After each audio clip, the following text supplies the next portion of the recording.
నీ పేరు? నా పేరు ఎందుకు నీకు? ఏం కట్టుకుంటాడు ఫలానా అమ్మ ఇచ్చిందన్నబ్బా. ఎలాగా?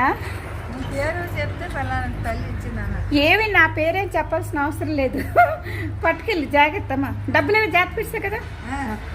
నేనేం పేరు కోసం నీకట కాదంటే ఈ మరొకరు నన్ను నాలాగే ఎవరైనా నీకు సాయం చేయాలని నేను కోరుకుంటున్నాను అంతే, ఇంకేం లేదు. ఏం పర్లేదు, దేవుడు చల్ల చూస్తాడు అందరినీ. అయితే ఒకరోజు అటు ఇటు. నా పేరేం అవసరం లేదు. నువ్వులే పట్టుకెళ్ళు. అయితే ఇప్పుడు ఇంటికి వెళ్ళిపోతావమ్మా? సాయంకాలం వెళ్తాను. మరి ఇప్పుడు మళ్ళీ ఇప్పుడు ఏ ఊరు వెళ్తావు? ఆయవరంకి వెళ్తావా? ఏ ఊరు వెళ్తావు మళ్ళీ ఇప్పుడు? మీ ఊర్లో అవతల పక్క వెళ్తాను. అవతల పక్క వెళ్ళాక వెళ్ళిపో. టైం అవుతుంది. ఎండ ఎక్కిన వరకు తిరక్కు, పడిపోతావు కళ్ళు తిరిగా.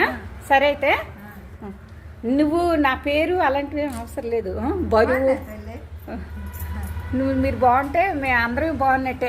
అందరూ బాగుండాలి కదా. ఓకే సరే అయితమ్మా.